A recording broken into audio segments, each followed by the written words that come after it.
Broadcasting from the business capital of the world, this is the Podcast Business News Network. I can't believe we're going to talk about this. I can't wait to talk about this because this is kind of I call it the baseline for many, if not most relationships. And it's basically when you want to be right, there can't be two answers. Yes.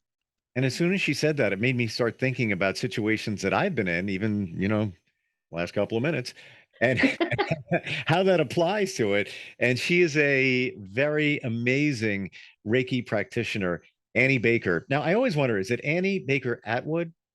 It's both. Okay. I respond to everything, including mommy. And the children were always really, oh, I just called you mommy. I'm like, it's okay, honey. I am a mommy. I'll respond. I'm not going to call you that if that's okay with you. No, you don't need to call me that, but I really do respond to most smiles. Okay, so Annie, and by the way, the website is redbootsreiki.com. And I love it together because we don't just talk about Reiki. We talk about things that we all deal with, but how Reiki can help you clear the energy to better deal with those things. Yes. So let's look at that. When you want to be right, or can I just change that? When you feel that you're right. Yes. Because I don't have to be right if I'm wrong, but if I'm, listen, I'm black and white. This is the right way, but there can't be two answers. Yes. And that came up recently. The moon was in one of the signs, and it said you're going to feel this energy that you want to be right, and there can't be two answers. So just be aware of that with your children, because a lot of what I do with astrology is look at what's going on in a parent's chart and what's going on in the children's chart. And so if a child has great ideas and mom is, no, it has to be this way, then there can, a lot of tension can evolve, and maybe some words that aren't really super kind and gentle. And it can really create bad feelings over something that you're both right. And so this week we get to talk about that and which chakras can support understanding other people's points of view, even if it's not your point of view.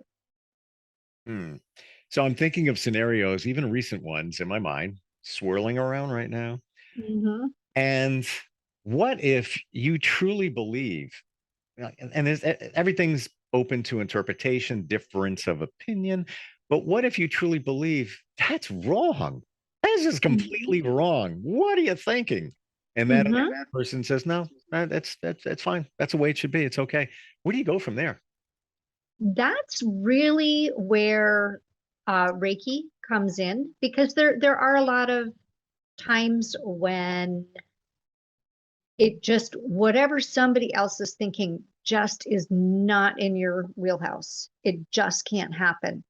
And people, you end up having a lot of resistance to that. And sometimes as the parent, you do not have the bandwidth to explore different ways of tying your shoes when you're trying to get them all in the car to church.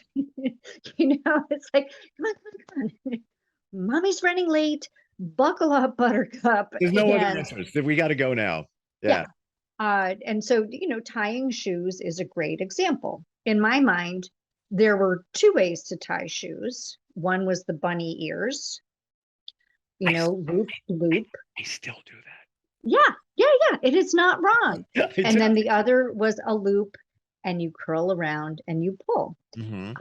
My son came home from boarding school and he was like, oh, Mom, look at this new way of tying shoes. I was like, no, there's only two ways of tying shoes. And I still can't do it. But he came up with this really elegant way of tying shoes that his roommates from Asia all learned. And so it was, it's tying shoes, right? And here I was having all this resistance about other ways of tying shoes. I'm like, isn't that interesting that I was so invested in my way being right, that I really had to wrap it around and say, okay, show me. I'm really curious. I tried, and it didn't fit well with me. I wasn't adept at it, so I kept my way. But I was able in the moment, because it wasn't a charged situation. We weren't trying to get out the door to church. Mm-hmm. I was 17 years old. I was happy that his shoes were tied. So we had a little bit of ability to look at more than one way. And the final answer is shoes are tied, right? And the question is, how did you tie them? And in a lot of educational settings, there is one way, and that is the way that you are going to get scored your most points for whatever rubric. And I highly recommend, before you start looking at other ways, make sure that you're aware if there is a rubric, because the person who's scoring you is going to score by the rubric. And I was a professional grant writer for a while, and the points are very clear. You get 10 points for showing your demographics, and you can show your demographics with 8 sentences. You don't need this. And I'm like, oh, I'm such a great writer. They're going to be so fascinated. It was still 10 points. All I needed was, who do we have? Where do we live? What's our, what resources do we have? And that was it. They didn't care that everybody was lovely and the description. No, they just wanted those 10 things. So understanding your parameters helps enormously, but sometimes, especially in more open-ended or personal relationships, there aren't so many rules. And so when I was teaching kindergarten, we went through this a lot. And one of the exercises we would do is we would give them the answer, and they had to come up with a question. And so I would say, the answer's 10. And they would all raise their hand. One might say, oh, 5 and 5. And they all had to memorize their combinations of 10. That was part of the deal. But then one very precocious little guy, he said, well, what if I said 100 minus 90? And I was like, is the answer 10? He said, yeah. I said, then is that a question I could entertain? He said, yes. I'm like, well, then there you go. Some wanted to go and get, the manipulatives to show me, but there were a lot of ways to get to the answer. And it's pretty unusual that you have the opportunity to explore that with children. Well, you definitely have, excuse me, multiple answers. By the way, I would be the kid that would say, teacher, how much are you going to loan me? But those are valid answers. So I don't see a right and a wrong. There isn't. There isn't. Right. Although on the rubric, they listed 3 options, and that was it. And it seemed really limiting, because all of those options were addition. So, 7 and 3, 6 and 4, 5 and 5. And none of them were subtraction, 20 minus 10, 35 minus 15. Although those are also correct. But you didn't specify. I didn't. Right. However, if you're looking at, there's a huge thing with multiple choice. If you're looking at multiple choice, then they are specifying. And that's more of an academic kind of setting. But because we spend often our first relationships, emotional relationships, are sort of hatched either during college, maybe high school, or soon after college. And so we're very used to a very prescribed set of options for an answer.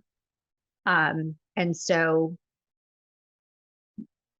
couples can get locked into my way or the highway. There's only one answer. And sometimes it's, well, that's the way we did it in my house. Especially if you're going away from home for the first time, you may not have seen someone else load their dishwasher. And so you're going from a perspective of one. So I invite everybody, when you're feeling resistance to somebody else's way of doing something, to drop into 3 of your chakras and just get out of your head and say, okay, I'm going to use my knowledge, which is your brow chakra. I'm going to speak kindly to myself and others, which is your voice chakra. And I choose joy, which is your heart chakra. Can we go over those again? Because it's Yep. so important. And the steps, how you harness the energy and make it work for you. I usually go, bottom up, but your heart chakra is really all about being open to new ideas. And so your mantra for your heart chakra is, I choose joy. And the way I define that, and these are my own, this is how I define it. So you're not going to find this in books. I choose joy means I am neither superior nor inferior to my surroundings. I'm just curious. I'm choosing to be here. I'm choosing joy, which opens you up for a lot. It really does. Your throat chakra, which is all about how you communicate. My mantra for that is, I speak kindly to myself and others. And that could be hard for some people to speak kindly to themselves. And so sometimes people get down on themselves. Oh, why did I say that? And it's like, well, because that felt important for you to say. And then your third eye is, I use my knowledge. And so your third eye is really a lot about your intuition, and it's different than your gut chakra. So your third eye is really taking in a tremendous amount of information that you have and distilling which pieces of those information are going to be relevant right now in this very, could be emotional moment where someone just told you that you were wrong. And I get told that all the time. Because I get told I'm wrong all the time. That's not right. How can you do that? I'm like, well, it's how I think. And I think differently than other people. So, let's see if there's any way we can use this outside of the box thinking to create something new. So I want to, Annie, I want to look at the third eye, because I don't know a lot about it. And you just brought up some other points where it's not like your gut. Mhm. How do you filter your third eye? Like, let's say you've got different things going on there. How do you filter it for the situation? That's a really good question. And for a lot of people, their third eye is not activated. Hmm. And so the way I filter it is being able to take a step back, kind of, expanding out, taking a balcony view, and thinking, if I were observing this, what would I observe? What would I notice? What stands out? What trends am I seeing? Which is very different than your gut chakra. Your gut chakra is, I am in this moment. Do I, yes or no? Yes or no? Mm-hmm. And your third eye kind of gives you more of an overview where you can look at, how can I put a perspective on this? What framework could I use to help me understand what's going on here? And it is interesting because how your academic training does play into your third eye, which is why I say I use my knowledge. I'm very trained in developmental stages. Yep. Undergraduate and graduate. So I tend to look at things as a developmental puzzle. So where is this person, this organization, this situation, where are they in their developmental stages? Because just like children, go through developmental stages, relationships, businesses, Sure. you're going through a developmental stage.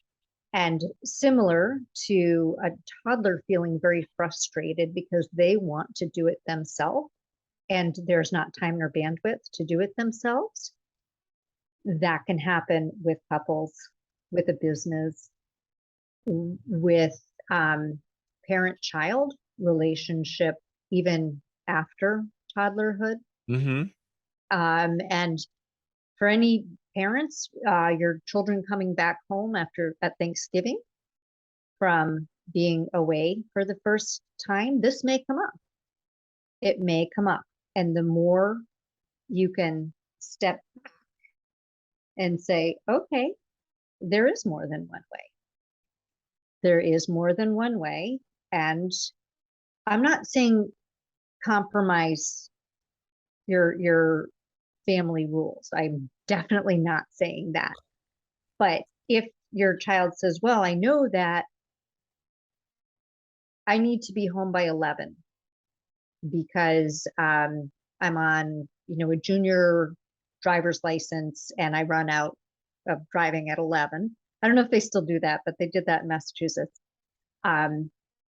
So I'm going to stay over to somebody's house, or we're going to have people here and the parents are going to pick up.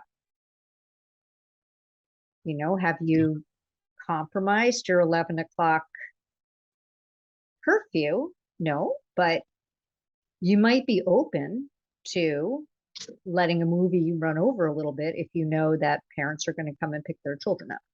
And it almost sounds like communication is so key in that situation.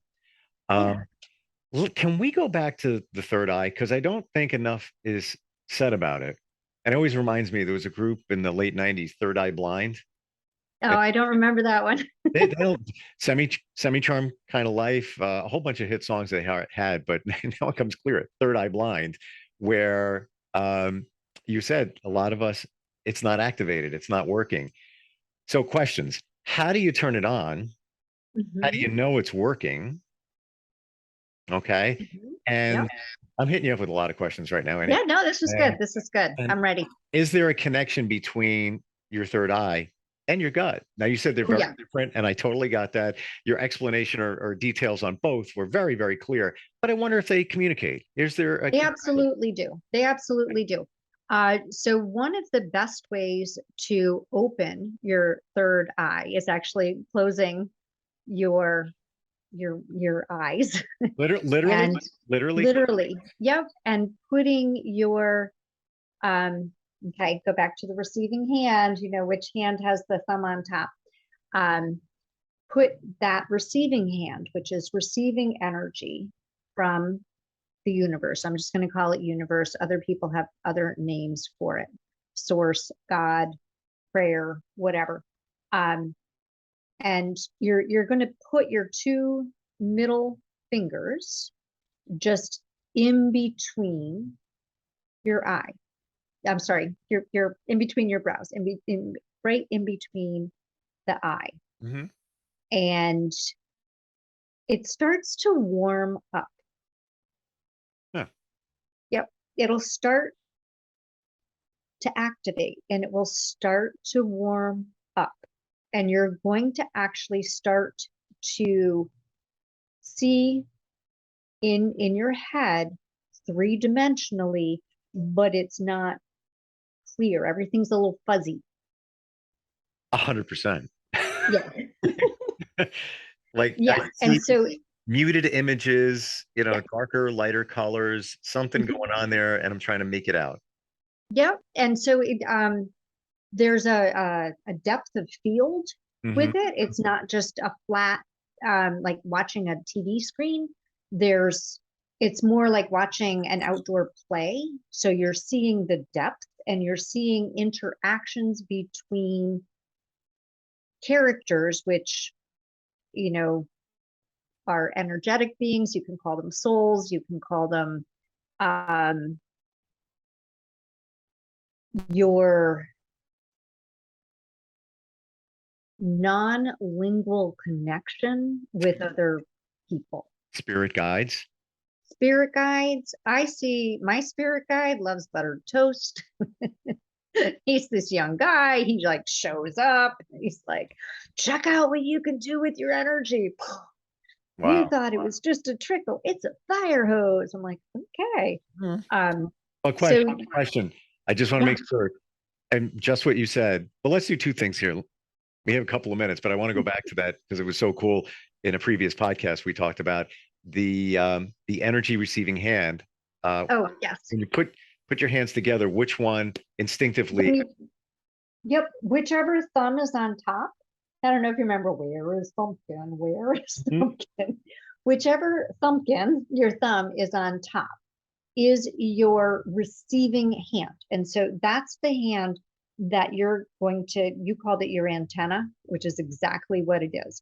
So that's the one that's going to, beam me up, Scotty, get all of this energy into you. And what we said was when you do that, you'll always do it. You'll always do it. Like 99% of the time. I'm not even thinking about it. I'm going like, that's the hand. If you do it the other way, it feels very awkward. Yeah. It's just like, not working. And, I shared that, I don't know if I'm ambidextrous, but I write with my right hand. I do sports, with my left hand. So it's kind of both, but it always comes up the same way.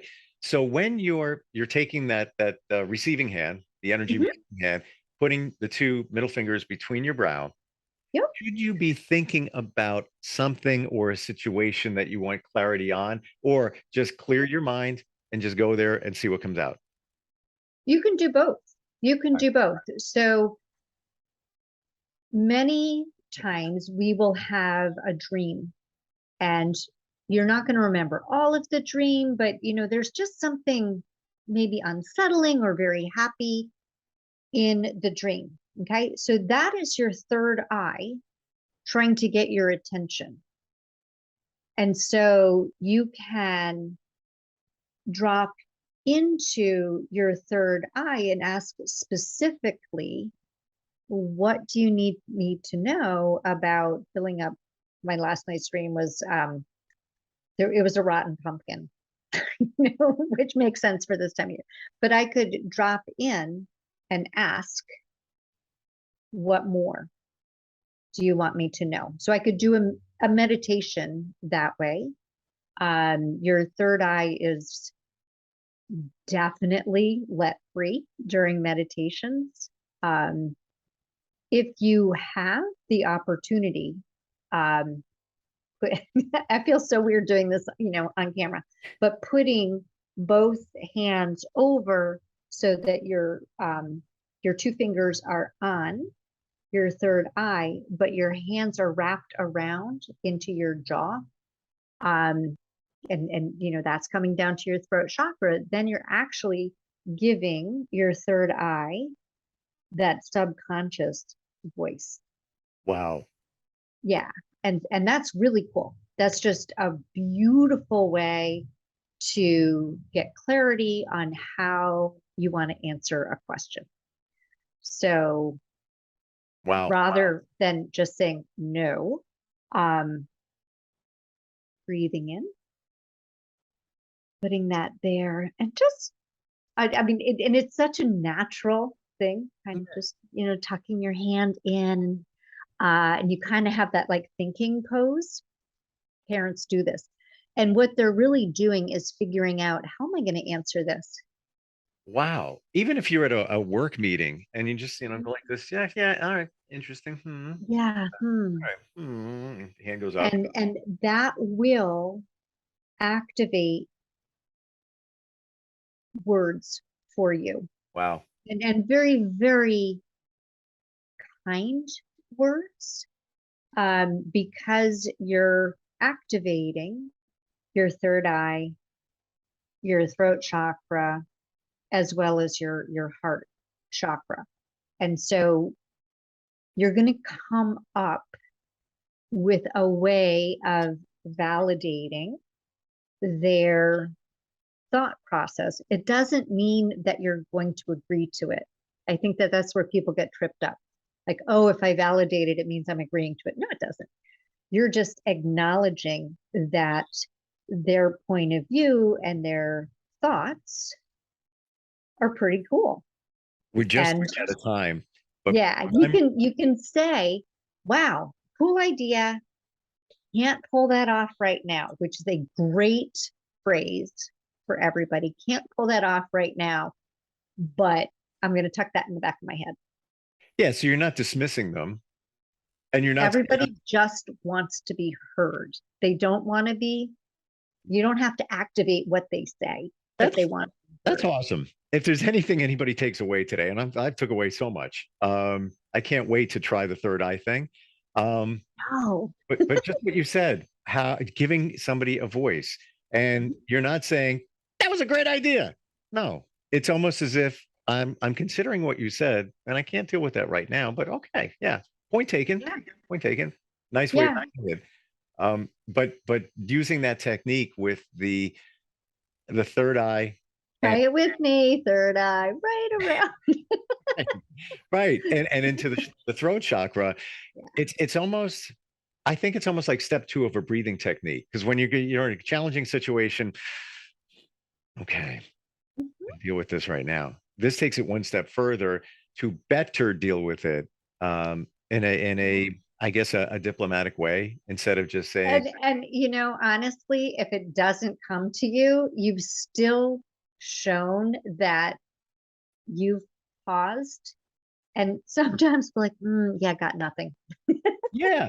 But the But point, that is even a sales technique. If you watch people, something recently came out too. If you're in an argument with somebody or a difference of opinion, don't say anything. Mhm. Let them talk and give them 3 seconds at the end. Yeah. Just Yeah, and if you in the process, right. activate some of what they say, may settle. And then you can say, your point about this is really just resonating with me. I'd like to explore that further. Don't have the bandwidth right now. And thank you for that point. Mm. It doesn't mean it right or wrong. And you could, maybe be thinking, you're a blanket idiot. Well, you can always have your thoughts. You can have your thought. But you know what? As I've learned, you got to watch what you think about, because you're manifesting something, and that's not good either. All good Yes, stuff. and that's the I choose joy, neither superior nor inferior. And that's how all of those 3 chakras play nicely together. and help you in the situation where you want to be right and you can't entertain another point of view. It helps. Final question. When you put your hand over your heart chakra, Mhm. say I choose joy, should be using that energy receiving hand, or it doesn't matter? It doesn't matter. Okay. Anytime you're putting your hands on your chakras, it doesn't matter. If you need the energy, then you do need your receiving hand. Gotcha. And then final question, because we're way over time. Like bells and whistles. I don't have my timer on. Yeah, well, trust me. But this is important. This is good stuff. What was that phrase for the throat chakra? I speak kindly to myself and others. And others. Got it. Okay. Yeah. Cool stuff. Yeah. I didn't know where we were going with this today, but I feel like we came back to ground and Yeah. interesting techniques and things you could do on your own. Mhm. Yeah. But if you want to have somebody else help you out with that, that's the person right over there. Yep. And also subscribe to my YouTube because we're having Reiki to the rescue and I go over a lot of these techniques. Love that. Red Boots. In a minute, 15 seconds. They wouldn't even have to listen to me for very long. You know what? Short and to the point is where I'm at. I'm glad we have time to do this a little bit longer, but redbootsreiki.com, there's a link to your YouTube channel on there too, right? Yes, there is. Yeah. Annie, great talking with you today. Yeah, so much fun. I choose joy. Me too. I'm going to be thinking that. You think I'm kidding. I'm serious when I say something. I am going to be thinking that in those challenging situations. Yeah, it helps. It helps. All right. Thanks a lot. Appreciate you being here. All right. Bye. Are you looking for even more of the podcasts and hosts that you love? The Podcast Business News Network is proud to announce that you can now listen live on the MyTuner Radio and online Radio Box apps for iOS, Android, and the Amazon App Store. Or check us out online. Search for Business News Network on mytuner-radio.com or search Podcast Business News Network on onlineradiobox.com/US so you don't miss a minute of the action.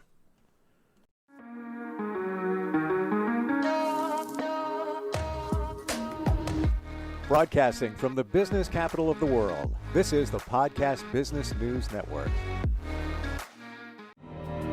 For nearly 2,000 severely injured veterans, everyday life has become filled with barriers. Day-to-day simple tasks can become pretty daunting. I have to carry my chair up 2 flights of steps or have somebody do it for me. What scares me the most is just the falling. When I'm struggling with my house, I think, to have that one great barrier just knocked down, it's crucial. Home for Our Troops is a wonderful nonprofit that builds a mortgage-free, fully adaptive, handicap-accessible house. And there's no catch. It'll be our very first home that we've ever owned. This is a game changer. This is where your life begins again. We need you to join us in completing this important mission. Please visit hfotusa.org and help build homes and rebuild lives. Because of you, everything's going to be okay.